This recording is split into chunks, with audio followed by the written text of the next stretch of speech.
Congratulations, you have decided to climb Mount Kilimanjaro, and now you are wondering how you may take the necessary precautions to ensure that you reach the summit of Africa. This video will provide you with 7 helpful hints that will assist you in achieving your objective of obtaining that highly sought-after photograph of yourself standing atop Uhuru Peak. Number 10. Remain for a time. We recommend that you go for a longer trek to the peak rather than a shorter one. This will provide you with the best chance of success and the lowest danger of experiencing altitude sickness. When climbing Kilimanjaro, the amount of days you spend on the mountain contributes considerably to the likelihood that you will be successful in your endeavor. Individuals who choose to climb for 8 days have the best success rate, which is 85%. The success percentage drops to 64% for 7-day routes, 44% for 6-day routes, and 27% for 5-day trips. People will frequently opt for shorter excursions to save money or to offer themselves an additional challenge whenever possible. On the other hand, if taking a shorter path will reduce your chances of success in the long run, it will be much more cost-effective to add an extra day to your departure time rather than to fly to Tanzania a second time to provide another opportunity. Additionally, Kilimanjaro will be difficult enough on its own. There is no reason for you to make it much more difficult for yourself with this endeavor. The Lemosho route, which is 8 days long, is the one that we recommend to the majority of climbers because it has outstanding scenery, fewer crowds, and a longer duration, which increases the odds of success. The Northern Circuit, which lasts for 9 days, is our second most popular tour. Please visit this link for additional information as well as maps of the numerous routes that lead up to Kilimanjaro. Number 9. Go for a walk. Although, indeed, Kilimanjaro is not a technical mountain, this does not mean that climbing it is not a physically difficult and strenuous endeavor. The difficulty of the travel is increased solely by the altitude. Hiking is the most effective form of physical activity to prepare for Mount Kilimanjaro because it is the activity that you will be performing on the mountain itself. Other forms of exercise might be beneficial, such as jogging and weightlifting. However, the majority of your training, if not all of your training, should consist of hiking.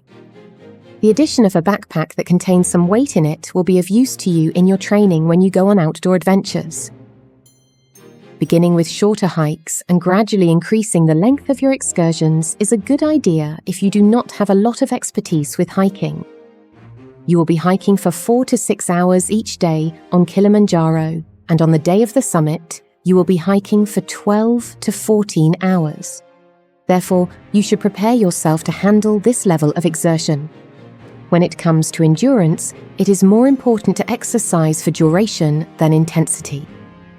The use of a stairmaster can serve as a suitable alternative if you do not reside in an area that is abundant in day hikes in the vicinity. At the very least, you should begin your workout routine at least 2 months before you are scheduled to board your flight. Number 8. Your best friend is water.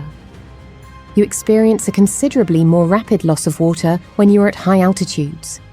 It is important to drink a lot of water because dehydration can increase the likelihood of experiencing headaches, acute mountain sickness, AMS, general exhaustion, and even irritability that you experience.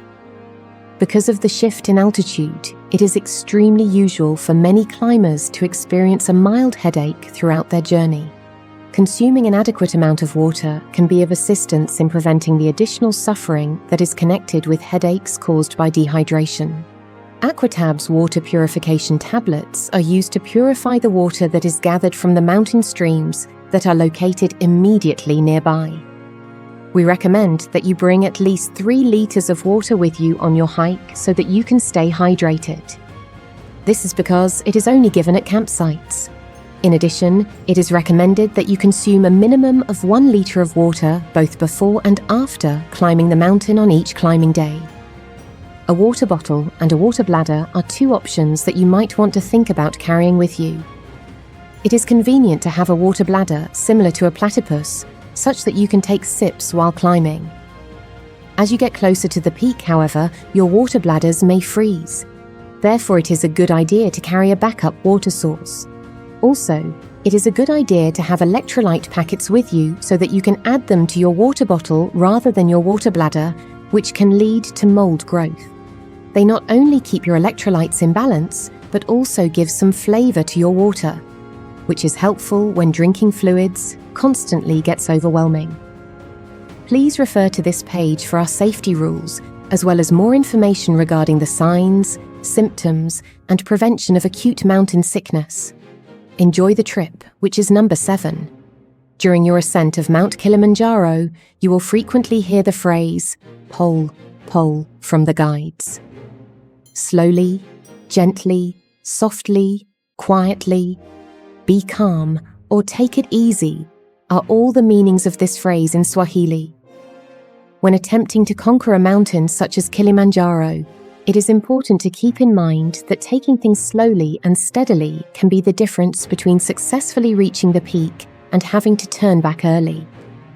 It will take some time for your body to adjust to the low quantities of oxygen that are present in the mountains, and it is necessary to treat your body with kindness so that it can become accustomed to the environment.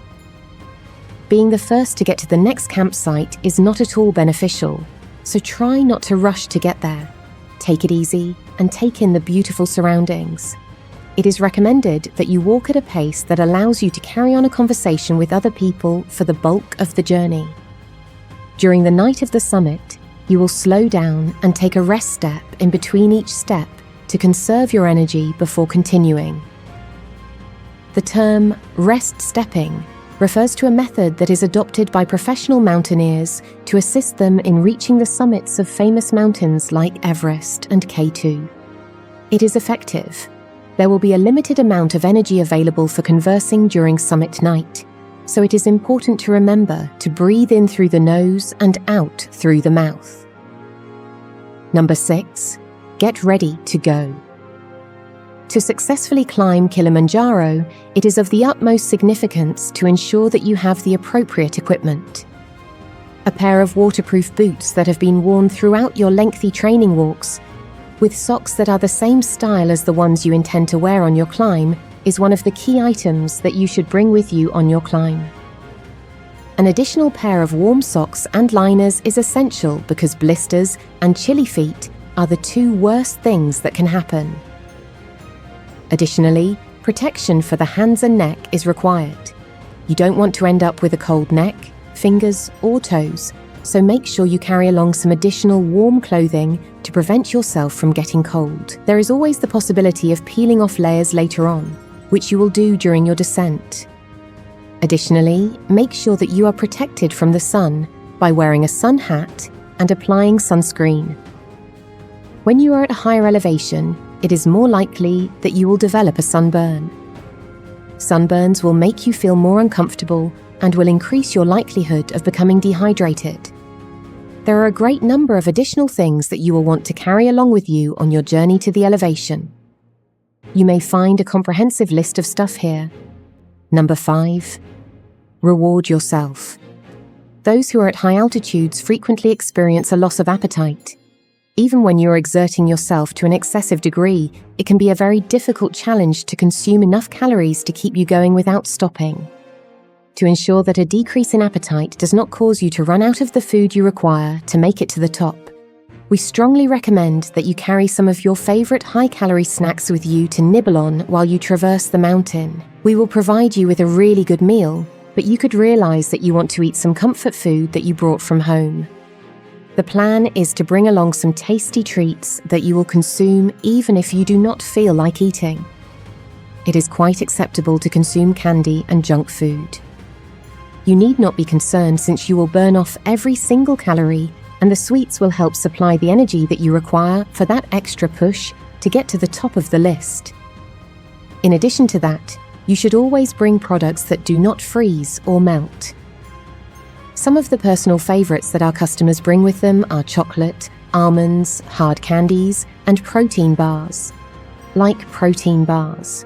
Because M&Ms do not tend to melt, a combination of M&Ms and mixed nuts is an ideal choice. Other forms of chocolate, on the other hand, may melt during the lower reaches of the ascent. Number 4. Acquire as much knowledge as you can. Establishing expectations is a prudent course of action when venturing into the unknown. If you read as much as you can about your trip, you will be able to understand the potential dangers that may arise on the mountain before they occur. In essence, it prepares the mind to deal with potential obstacles in advance, minimizing the amount of tension or anxiety that these challenges might otherwise create. For those who are planning to climb Kilimanjaro, we strongly recommend that they read the reports of other people's trips to get a better understanding of what the days at elevation involve. The content of these may take the shape of personal blogs, posts on travel forums, or videos uploaded to YouTube.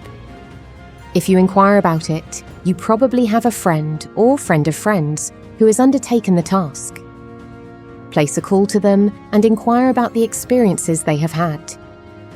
When you listen to what other people have to say about their climbs, you realize that there are quite a few examples of similarities. Hike, relax, eat, and get some rest. Number 3, sleeping in a tent. You will quickly notice that you have established a routine while you are on the mountain. After waking up, you decide to go on a trek. Eat lunch and go for a trek. Take a nap after eating dinner. When you are on the mountain, it is essential to get enough sleep, but it is much simpler to say than to do. As your body adjusts to the altitude and simultaneously overcomes jet lag, you may discover that you are unable to sleep at all or that you wake up repeatedly during the night. This is because your body is constantly adjusting to the new environment. It is not uncommon for this to occur during the first few nights. If you see an improvement in the quality of your sleep as time goes on, this is a good indicator. It indicates that you are acclimatizing to the environment as well as recovering better from the activities that you do regularly. To facilitate your recuperation, there are a few things that you can do. Before anything else, be sure that you do not waste energy throughout the day. Take breaks whenever they are required. It is recommended that you take some time to lie down and relax in your tent once you have arrived at the campsite. Put on your sleeping clothing and change out of your hiking clothes before venturing out. If you don't feel like eating dinner, you should nevertheless eat it. For your energy levels to be restored, you require calories. Number 2, pick a reputable business. Despite what appears to be an unending list of recommended Kilimanjaro firms, there are currently just a few operations on the mountain that are considered to be of world-class quality. Even though it is always a good idea to ask individuals you know for their recommendations, you should still conduct your research. There is a large number of businesses in existence that do not have established procedures, which means that the quality of the service they offer can be inconsistent. Because of this, the only guide services that you should take into consideration are those that have been in operation for a long time and have a reputation for being excellent. It is the responsibility of an experienced guide to determine the appropriate speed for the group. Both the diagnosis and treatment of altitude sickness are within their capabilities. Your chances of reaching the peak securely and successfully are increased thanks to the guide's knowledge of several strategies. Furthermore, and perhaps most crucially, professional guides can manage a rescue operation in the event of an emergency because they have received training in safety measures.